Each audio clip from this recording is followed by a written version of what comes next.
Continuamos a nossa reflexão nesta manhã, porque queremos aperfeiçoar a nossa forma de orar. Nós dizemos juntamente com São Paulo, não sabemos orar como convém. Nós não sabemos o que pedir, não sabemos o que dizer para Deus. Orar parece uma coisa fácil, mas ao mesmo tempo é difícil. É como um santo russo da Igreja do Oriente, chamado São Teófano, o Recluso. Ele dizia, dizer para uma pessoa, ore sem ensinar a ela a orar, é mais ou menos como dizer para um estrangeiro, fale português, mas sem ensinar para ele. Como é que uma pessoa aprende a falar português? É claro que São Teófano, o Recluso, ele não falava de português, ele falava do russo, porque ele é russo. Estou adaptando a frase dele. Fale português, mas se você nunca ouviu alguém falar português, você não vai saber. Então nós precisamos seguir o exemplo dos grandes orantes, que são os santos, e do grande orante, que é Jesus, se nós quisermos orar. Porque corremos sempre o risco de estar orando como pagãos. Como o pagão que está numa luta, numa quebra de braço com Deus, tentando convencer Deus, tentando mudar a vontade de Deus. Essa é a oração do pagão. O pagão, ele quer que o seu desejo seja realizado e não a vontade de Deus. Então, por isso é que essa oração pagã está errada. Nós precisamos nos adequar à vontade de Deus. Então, olhamos para o grande orante, que é Jesus, que nos ensina. Ele diz, Pai, venha o teu reino. Ou seja, que o reino de Deus seja feito na nossa vida, que Ele reine, o senhorio de Deus se manifeste, que seja Ele a fazer a vontade dEle. Esta é a versão do Pai Nosso de São Lucas. Ou São Mateus, Pai Nosso, seja feita a tua vontade. Essa é a versão do Evangelho de São Mateus, a vontade de Deus precisa ser feita. Ou numa versão mais reduzida, que é de São Marcos, no Horto das Oliveiras, Jesus diz, Abba, Pai, tu podes tudo, mas não seja feita a minha, mas a tua vontade. Você vai perguntar, mas padre, e São João fica de fora? São João não tem um Pai Nosso? Claro, São João tem também. Só que o Pai Nosso de São João é bem mais extenso, porque ele se encontra no capítulo 17, a famosa oração sacerdotal de Jesus. Jesus ali nos ensina também a orar. E ele faz esses pedidos de que os discípulos se modelem à vontade do Pai. Bom, mas o Pai Nosso não para por aí. O Pai Nosso tem também uma segunda parte, que diz assim, o pão nosso de cada dia, dá-nos hoje. Ou, pegando a versão de São Lucas, em que Jesus ensina os seus discípulos a orar, ele diz, dá-nos a cada dia o pão cotidiano. Então o cristão pode também pedir. O cristão pode também pedir a Deus aquilo que ele vê que é necessário para o seu dia a dia, o pão de cada dia. Não é proibido, não é pecado pedir. E Jesus até explicita isto na continuação do capítulo 11 de São Lucas. Ele diz, portanto eu vos digo, pedi e vos será dado, procurai e encontrareis, batei à porta e vos será aberta, pois todo aquele que pede recebe, quem procura encontra e quem bate à porta será aberta. Muito bem. Então, quer dizer que nós podemos e devemos pedir. E é interessante como Jesus, muitas vezes, usa até parábolas meio desconcertantes. Nesse Evangelho de São Lucas, ele usa aquela parábola do amigo que chega no meio da noite e o outro lá fora pedindo insistentemente que quer um pedaço de pão, que quer pão para os visitantes que chegaram. Então o amigo que está dentro de casa diz: olha, eu vou atender esse chato de galocha que está aqui me importunando, para ver se pelo menos eu consigo dormir. Essa pequena parábola é colocada também nesse capítulo 11 de São Lucas, mas Jesus até coloca uma outra parábola mais desconcertante ainda, que foi inclusive o evangelho de ontem. No evangelho que foi proclamado ontem, nós temos a viúva e o juiz iníquo, em que Jesus compara a oração do cristão com aquela viúva que insiste para que o juiz faça a justiça. Nós ficamos meio desconcertados com esse tipo de parábola, porque parece que Deus seria como o amigo que quer se livrar do outro que é chato, ou como o juiz iníquo que quer se livrar da viúva. Que coisa estranha que Jesus faça uma comparação dessa. Ele está comparando Deus, que é bom, que é Pai, que é bondade, com essas duas figuras tão ruins. Bom, para nós compreendermos esta comparação de Jesus, o próprio Jesus interpreta isso também no capítulo 11 de São Lucas. Ele diz assim: algum de vós que é pai, se o filho pedir um peixe, lhe dará uma cobra? Ou ainda, se pedir um ovo, lhe dará um escorpião? Ora, se vós que sois maus, sabeis dar coisas boas aos vossos filhos, quanto mais o Pai do céu dará o Espírito Santo aos que lhe pedirem. Eis aí a interpretação, a chave. Se vós que sois maus concedeis as coisas, quanto mais o Pai do céu não vai dar. Se você que é mau abre a porta para o vizinho, embora você já esteja dormindo, se você que é juiz injusto concede as coisas para a viúva, embora você não esteja com vontade de fazer justiça, se vós que sois maus concedeis as coisas, quanto mais o Pai do céu. Não sei se dá para entender essas parábolas de Jesus. As parábolas de Jesus em que nós somos chamados a pedir com insistência, somos chamados a suplicar a Deus, não são para dobrar o coração de Deus, mas são para que nós compreendamos que Deus quer nos dar o que nós pedimos, mas existe uma coisa que está muitas vezes impedindo: o meu coração. O meu coração muitas vezes impede isso, ou porque meu coração não está pronto para receber a graça, ou, e aqui é importante, porque eu estou pedindo a coisa errada. Porque o meu coração está pedindo algo que parece bom, mas que na realidade não é tão bom assim. E aqui então é a atitude cristã, do pedir com insistência.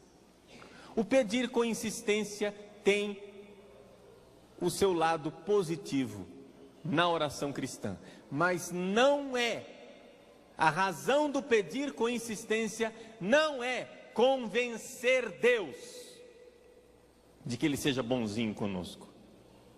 Não, nós não queremos mudar Deus.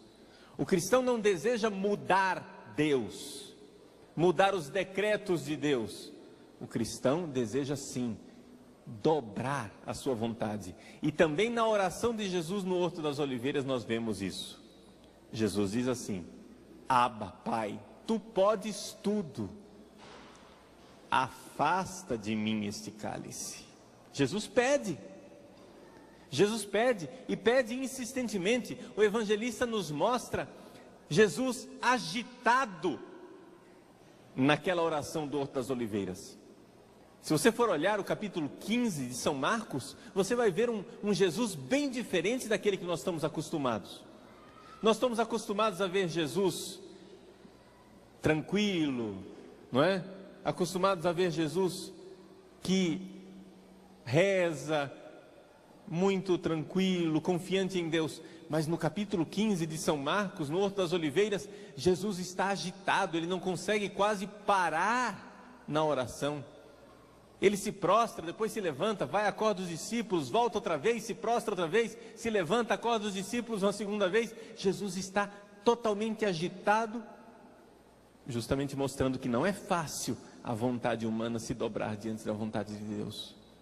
Mas ele pede: afasta de mim esse cálice. E pede com insistência. Mas eis aí a diferença da oração cristã. A carta aos Hebreus, preces e súplicas àquele que podia salvá-lo da morte, com grande clamor e lágrimas. Quando foi que Jesus dirigiu preces e súplicas com clamor e lágrimas a Deus? Quando foi? No Horto das Oliveiras. Não tem dúvida nenhuma de que a carta aos Hebreus aqui está falando claramente do Horto das Oliveiras. Nos seus dias aqui na terra, o Filho de Deus dirigiu preces e súplicas com grande clamor e lágrimas àquele que poderia salvá-lo da morte. E aqui vem a parte surpreendente da carta aos Hebreus. A carta diz assim: ele foi atendido. Ele foi atendido por causa da sua piedade. Isso é surpreendente. A oração de Jesus no Horto das Oliveiras foi atendida por Deus. Mas como, padre? Jesus disse assim: afasta de mim esse cálice, e ele morreu na cruz? Sim, mas foi atendido na manhã da ressurreição. Meus irmãos, suas preces serão ouvidas. Como? Quando? Deixe que Deus decida. Deixe que Deus faça. Peça. Você deve pedir. Você pode pedir. Peça a Deus. Peça a Deus com insistência. Peça a Deus com clamor e lágrimas. Mas peça com uma atitude cristã. Não peça como o pagão que acha que vai realizar todos os seus desejos, todas as suas vontades, as suas veleidades. Jesus, quando ora no Horto das Oliveiras, ele diz: Senhor, Tu podes tudo. Ele começa professando a fé: se Deus quiser me livrar desta hora, Ele pode me livrar. Tu podes tudo. Afasta de mim este cálice. Ele pede, ele ousa, e ele pede com insistência, com agonia. Agonia, a palavra agonia quer dizer uma luta, porque a nossa vida de oração é também uma vida de luta, é uma luta espiritual, e a luta espiritual não é só com o diabo, não. Muita gente acha que luta espiritual, a batalha espiritual é somente contra o demônio. Muitas vezes, meus irmãos, a batalha e a luta espiritual se trava dentro de nós. Nós não somos gente, nós somos um campo de batalhas.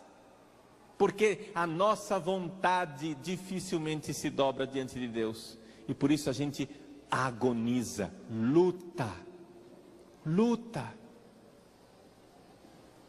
E a nossa oração é ouvida. Como? Nem sempre da forma como nós gostaríamos que fosse ouvida. Nós gostaríamos que Deus nos livrasse da cruz. E Deus atende a nossa oração na manhã da ressurreição, depois que já passamos pela cruz. Ele ouve a nossa oração. Ele é bondade, Ele é amor, Ele é misericórdia, Ele é compaixão. Mas como Jesus, nós temos que dizer: Senhor, não seja feita a minha, mas a tua vontade. Esta é a oração cristã. Então, meus irmãos, nós podemos e devemos pedir. Nós precisamos ser ousados ao rezar. Sim. Mas a vontade de Deus é o critério último. E a confiança na bondade dEle. Mesmo que eu esteja sofrendo. Mesmo que eu esteja sofrendo. Mesmo que aquilo que está acontecendo na minha vida não tenha explicação. Eu não entendo. Quantos e quantos santos, na oração, com toda a franqueza, com toda a parresia, com toda a franqueza da alma, dirigida a Deus, os santos dizem: Senhor, eu não vos compreendo. Por que não ouvis minha oração? O que eu estou pedindo parece tão bom. E nessa hora os santos estão pedindo exatamente como Jesus pediu. Estão fazendo exatamente a oração do Horto das Oliveiras e são sempre atendidos. Como? Na manhã da ressurreição. Então é necessário sim, pedir com insistência. Mas pedir com insistência dentro de uma visão cristã de oração. Na palestra passada, nós falávamos do Segredo, o livro, o vídeo, best-seller que está vendendo feito água, onde uma autora australiana acha que encontrou o segredo para realizar todos os seus desejos. O segredo é o seguinte: basta você desejar, basta você pensar positivo, basta você mandar um comando para o universo e a lei da atração vai fazer com que tudo funcione, tudo aconteça. Isto é tolice, isso não acontece assim. Isto é infantil, que uma criança emburrada no corredor do supermercado, na seção de brinquedos, fique prendendo a respiração e dizendo para a mamãe: enquanto não me der esse carrinho, eu não respiro. Que uma criança emburrada fique esperneando no meio de um supermercado, você dá umas palmadinhas nela, né? E põe o limite. Você precisa pôr limite no seu filho. Por quê? Porque senão ele vai terminar crescendo e escrevendo livros tipo O Segredo, que são de uma infantilidade cruel. Porque uma infantilidade frustrante. Eu tenho pena das pessoas e tenho pena até da própria autora do livro. Porque o que será dessa mulher quando ela descobrir que não basta desejar? Quando ela descobrir que essa fórmula mágica dela, que esse segredo dela não funciona? Ela diz que um dos grandes que descobriram o segredo foi Abraham Lincoln, presidente dos Estados Unidos. Bastava desejar que conseguia. Bom, se fosse assim, por que é que ele morreu assassinado? Se essa coisa é tão mágica, tão poderosa assim, o que é que ele fez? Ele atraiu a bala para ele? Foi a lei da atração? Então, gente, é evidente que as coisas não são dessa forma. Mas de onde foi que essa mulher tirou essas ideias? Bom, veio de algum lugar, ela não inventou. Na década de 70, surgiu na Califórnia, nos Estados Unidos, a partir de alguns estudiosos, uma história chamada programação neurolinguística. Já ouviu falar? PNL, programação neurolinguística. Digo desde o começo, a programação neurolinguística tem algumas verdades, entendeu? A programação neurolinguística tem verdades, mas ela não é verdadeira. Não sei se dá para entender a diferença. Ela tem razões, mas ela não tem razão. O que é a programação neurolinguística? Esses estudiosos americanos começaram a notar o seguinte. Por exemplo, que existem coisas que são feitas pela mente humana. começaram a notar poderes paranormais. A parapsicologia explica isso, não precisava da programação neurolinguística. A mente humana é capaz de fazer certas coisas, e é capaz mesmo, é verdade. Mas não quer dizer que ela possa fazer tudo. Alguma coisa a mente humana é capaz de fazer, e se você for para um parapsicólogo, ele vai dizer para você, isto que a mente humana faz, precisa ser curado, porque é uma anomalia. A paranormalidade não pode e não deve se manifestar sob pena da pessoa depois ficar fora de órbita.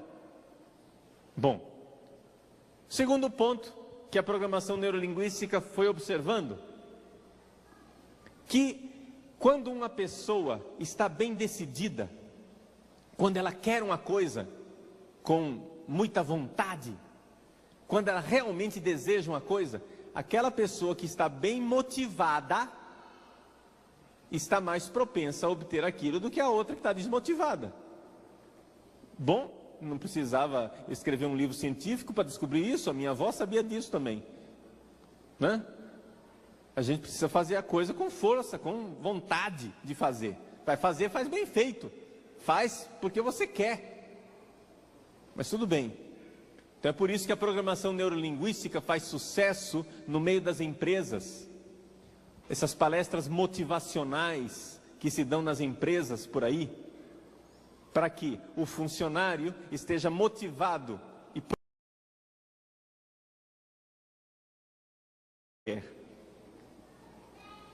Bom, terceira coisa que a programação neurolinguística notou é que a mente humana é capaz de produzir saúde e doença. Isso também é verdade. É também verdade que, por exemplo, quando algumas pessoas têm uma vontade para viver, elas sobrevivem. E quando elas perdem a motivação, elas adoecem e morrem.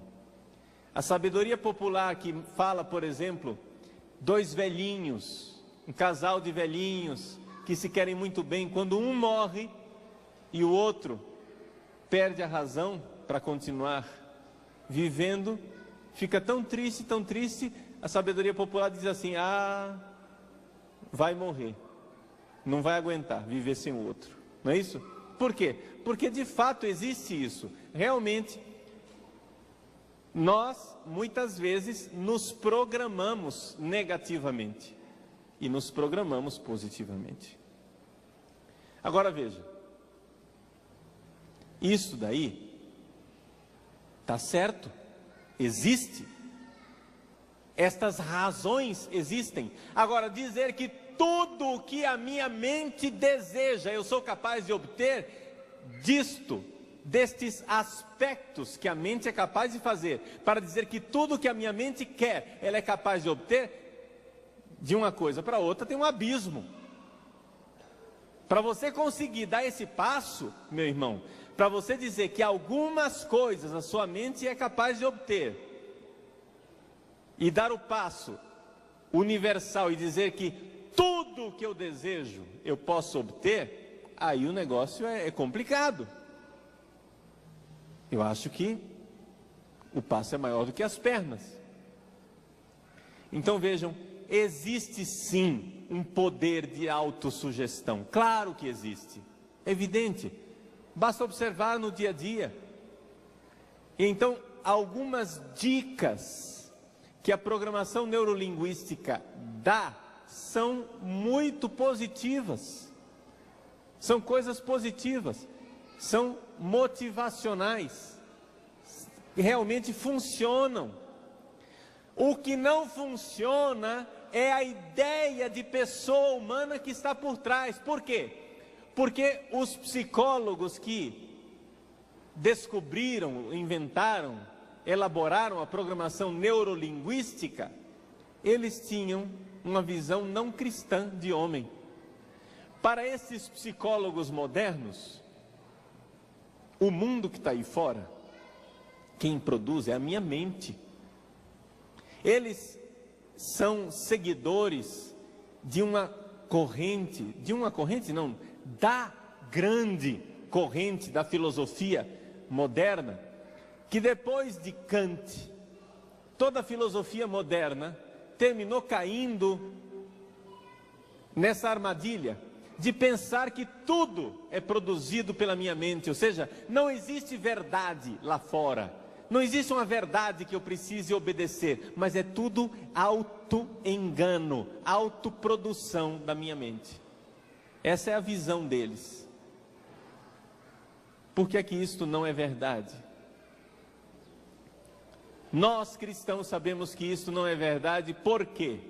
Número 1, o que está aí fora não é criado pela minha mente, porque eu não sou o criador, mas é criado por Deus. Deus é a vontade que tudo cria. Segundo ponto,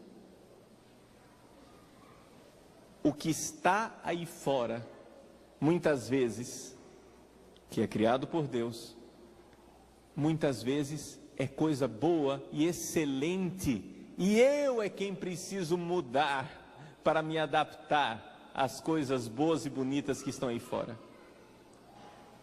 Muitas vezes, e nós cristãos sabemos disso, que o caminho da felicidade é o caminho da obediência das coisas de Deus. Quantas e quantas vezes eu preciso me adaptar, obedecer, me inclinar diante da vontade de Deus que já está manifesta, que já se manifestou no nosso meio, e eu não tenho que ficar recalcitrando, não tenho que ficar esperneando diante da vontade de Deus que já aconteceu. Mas se você for levar a programação neurolinguística ao pé da letra, tudo que você deseja, você consegue. Basta querer. Você precisa desejar. Se você não obteve, é culpa sua. É culpa sua se você não alcançou. Por quê? Porque você não desejou plenamente. Então, é aqui que está a coisa que não funciona.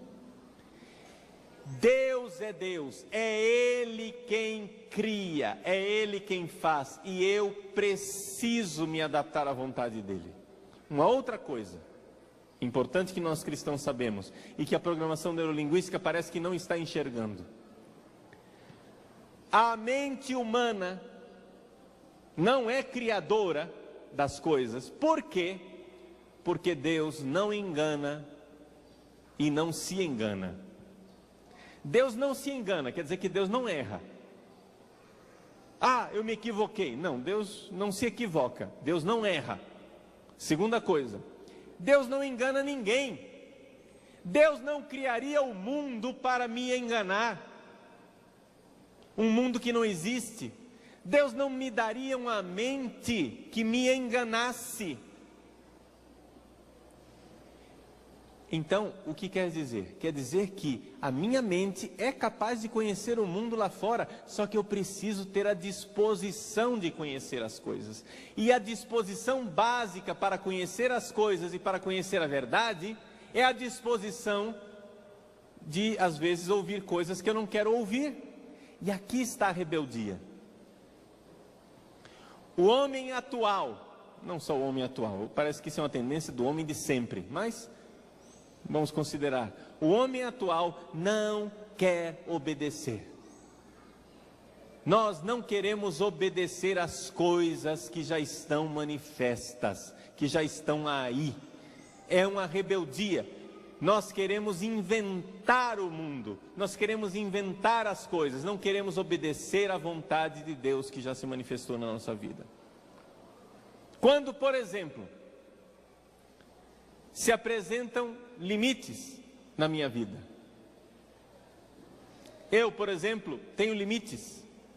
Esses limites que eu tenho são de dois tipos: limites que eu posso resolver e limites que eu não posso fazer nada, eu tenho que obedecer. Eu tenho limites, limite da saúde física. Muito bem, eu vejo que eu levo uma vida sedentária. E por que eu levo uma vida sedentária? na frente do computador, atendendo pessoas, dando aula, fazendo isso, aquilo, eu preciso fazer exercício físico. Bom, isso é um limite que eu posso superar. Eu posso fazer alguma coisa, então vou fazer exercício. Mas existem limites que eu não posso fazer nada. Eu não posso desejar ter um topete aqui na frente, no meu cabelo. É um limite. Não adianta eu querer agora que alguém imponha a mão na minha cabeça e proclame que eu estou curado de calvície. Com toda probabilidade, Deus não está querendo me curar de calvície. Então, o que é que eu tenho que fazer? Obedecer. Obedecer ao limite que está aí. O problema da programação neurolinguística é que ela quer dar ao ser humano uma onipotência que ele não tem. E querendo realizar um bem-estar, se você deseja, você pode, eu posso tudo. Aí você vê um bando de androides, né, repetindo, eu posso tudo, meu desejo é uma ordem, eu posso tudo, o que eu quero vai se realizar, eu posso tudo, o desejo é uma ordem. Gente, não vai acontecer, para com esse negócio, para de gastar energia.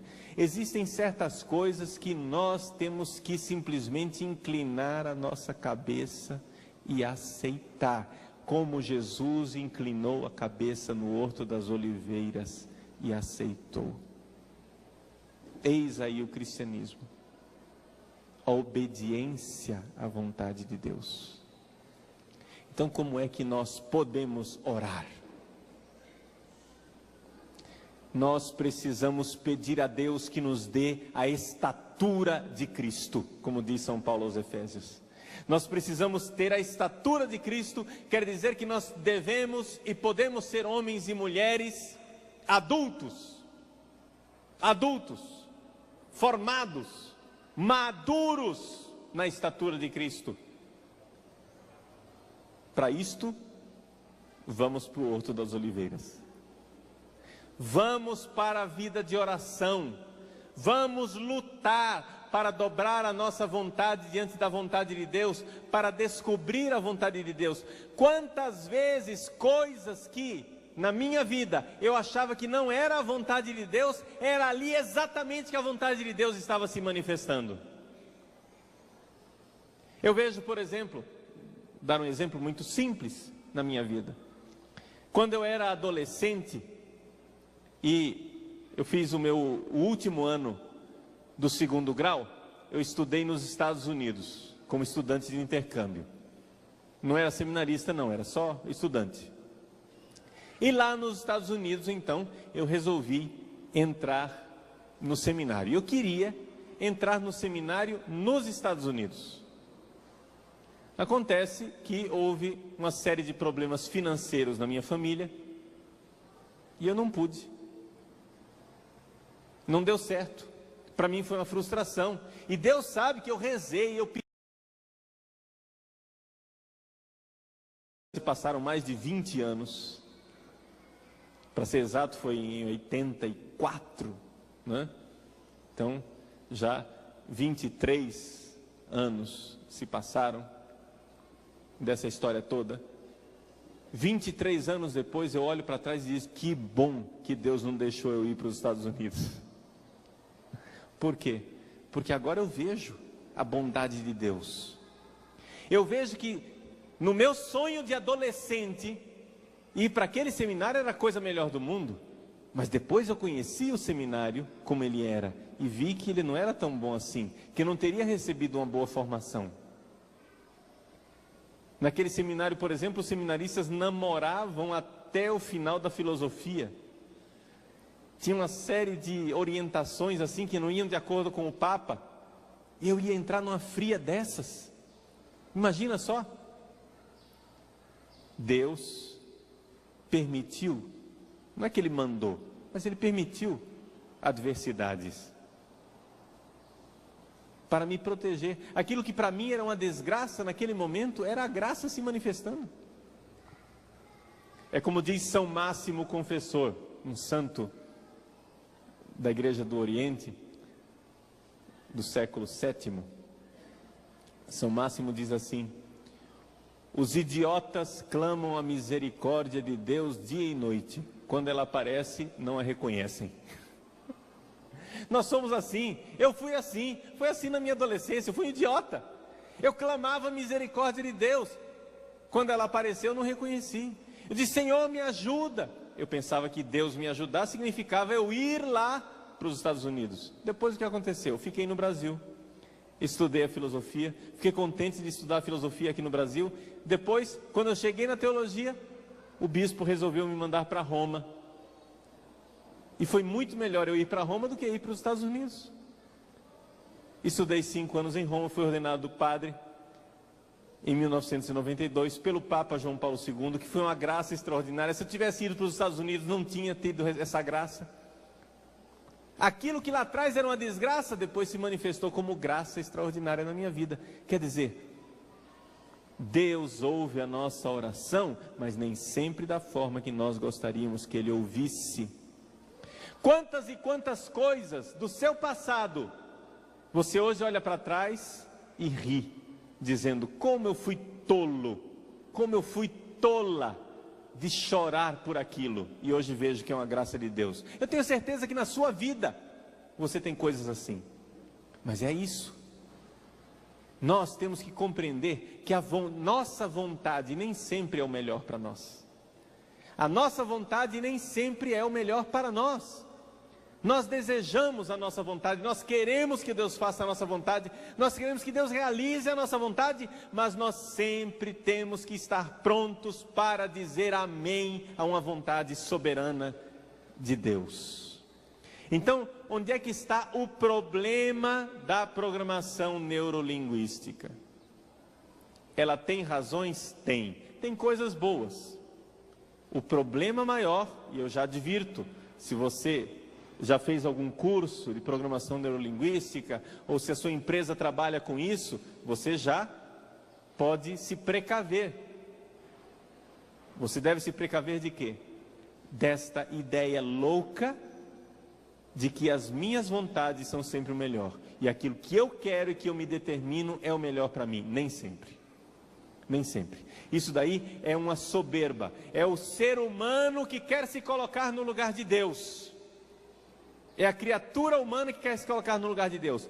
Peça para Deus. É verdade, você precisa pedir para Deus. Aquilo que a programação neurolinguística diz que você precisa desejar, e desejar intensamente, é correto. Você pode desejar intensamente, sim, desde que você deixe um espaço para a vontade de Deus, para o desejo de Deus, para a obediência, porque você propõe e Deus dispõe,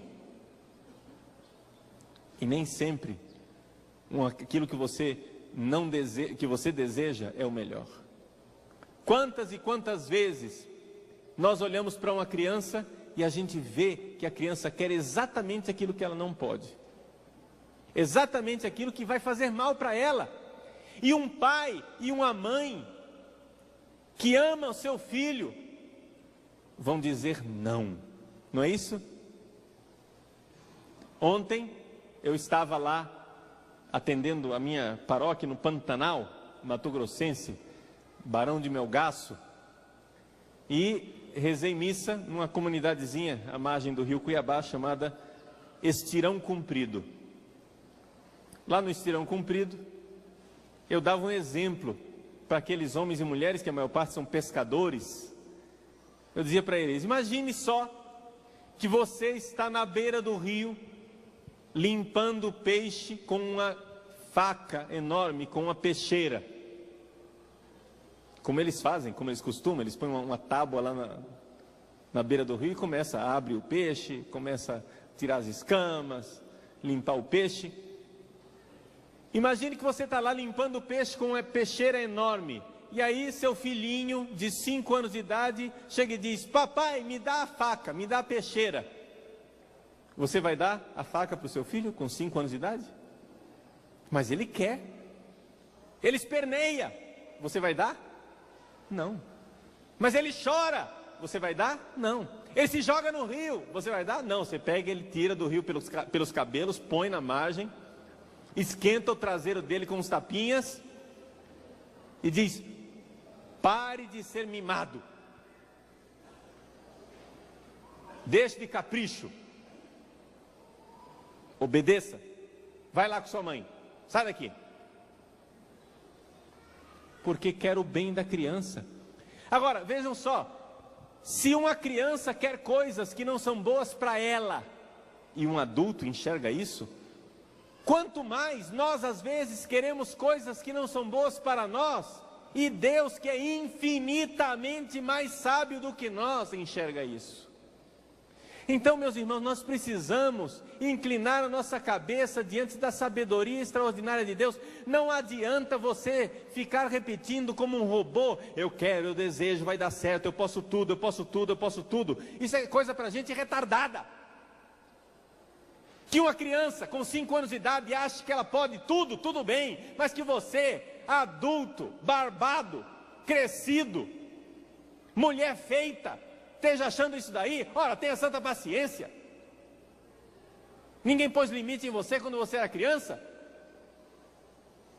Gente, nós precisamos dobrar o nosso coração, que é egoísta e muitas vezes deseja exatamente o que não deveria desejar.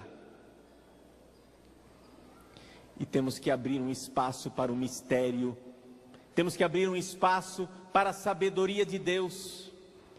Por isso, todas as vezes que você orar, no final da sua oração, siga um conselho. Você diz assim: Senhor, é isto que eu desejo, é isto que eu quero. Mas, Senhor, livrai-me da minha oração, se ela não for conforme a vossa vontade. Livrai-me, Senhor, da minha oração. Porque Deus é bondoso. E nós temos que dar um espaço para Ele corrigir o curso da nossa vida, para Ele corrigir a direção da nossa vida. Existe aquela música bonita, belíssima, do Martim Valverde, né? Gracias, Padre.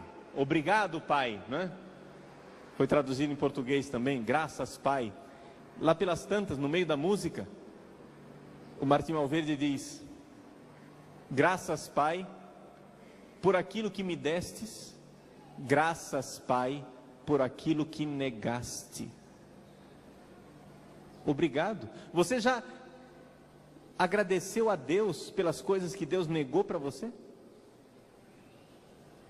Você já agradeceu a Deus pelas orações que Ele não atendeu? Agradeça. Agradeça. Porque muitas vezes Ele livrou você de uma desgraça. Ele estava livrando você de uma peixeira, de uma faca que iria, quem sabe, furar você, cortar você. Agradeça. Nós precisamos estar abertos para a vontade de Deus, e é esta a grande arte da oração cristã. Uma última coisa que eu gostaria de lembrar: a oração é uma graça, é um carisma, é um dom de Deus. Nós precisamos receber o dom da oração. Isso quer dizer que muitas vezes nós esperneamos, muitas vezes nós não queremos, mas Deus vai fazendo a sua vontade na nossa vida, e muitas vezes durante a nossa oração a gente enxerga a vontade de Deus, enxerga aquilo que Ele queria desde todo sempre. Nós não somos tão donos de nós mesmos como nós gostaríamos. Existe um projeto de Deus, existe um sonho de Pai para nós. Este sonho que Deus tem para nós é o que nós estamos buscando. Então, a verdade a meu respeito eu não devo criar. A verdade a meu respeito eu devo descobrir, porque ela existe. Deus me sonhou, Deus me pensou, Deus me quis e eu preciso na minha vida, na oração e no dia a dia, ir descobrindo o que será de mim, o que Deus quis de mim, o que Deus desejou de mim. Eu já descobri que Deus me quis padre, mas eu ainda não sei tudo o que Deus quer de mim. Eu não sei o que é que Ele quer para o meu futuro, os detalhes do meu sacerdócio. Se quando eu fui ordenado padre, há 15 anos atrás, você dissesse para mim que eu seria reitor do Seminário Cristo Rei de Cuiabá, eu ia rir na sua cara, porque eu nunca tinha pensado isso.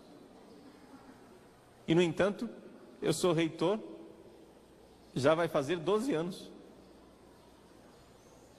Se você dissesse para mim que eu ia ser padre e que um dia eu iria fazer palestra na televisão, eu ia rir na sua cara, porque eu nunca pensei em fazer palestra em televisão.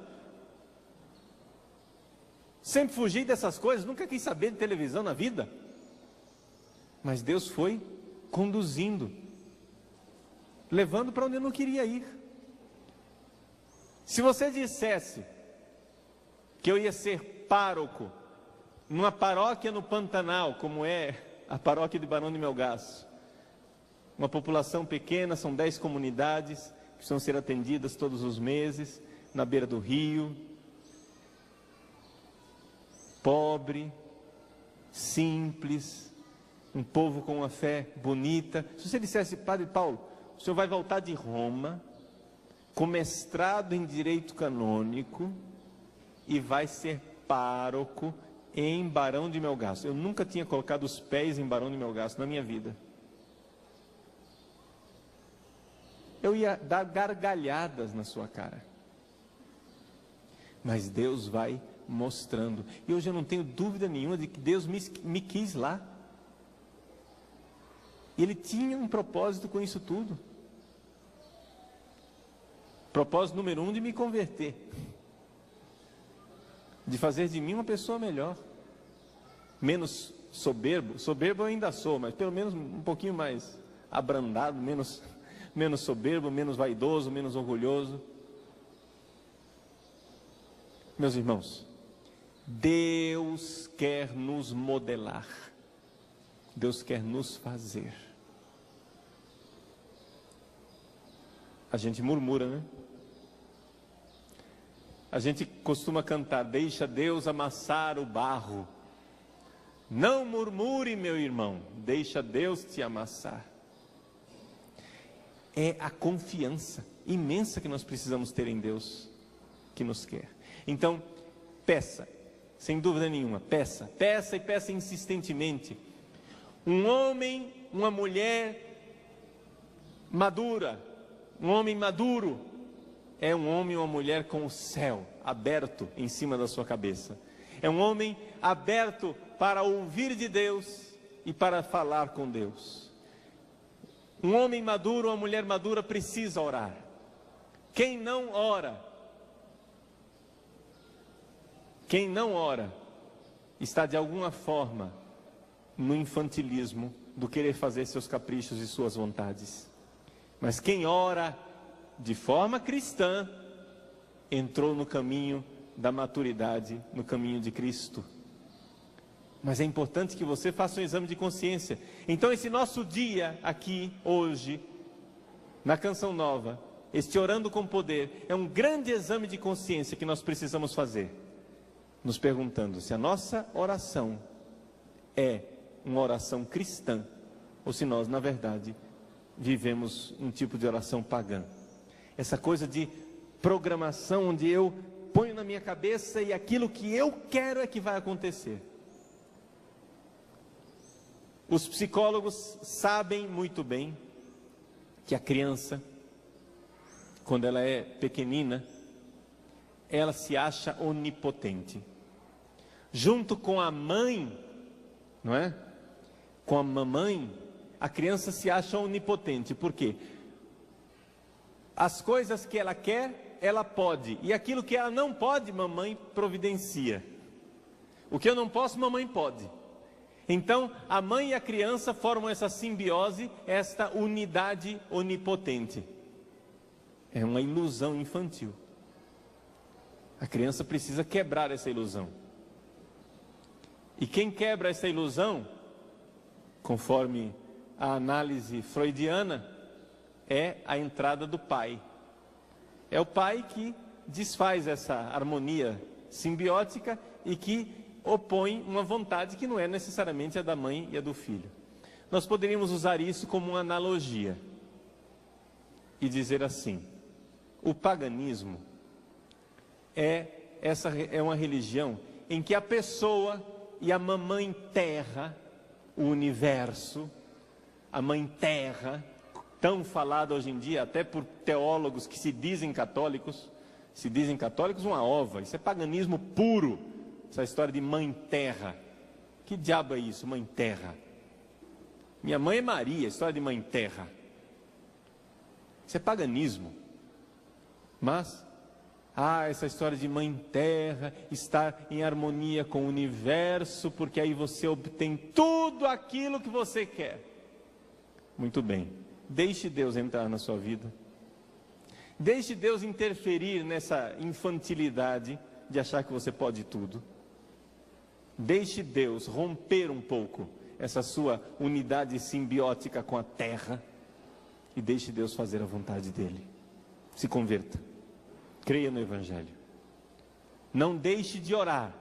Orar sem cessar. Mas orar sem cessar é viver constantemente em luta.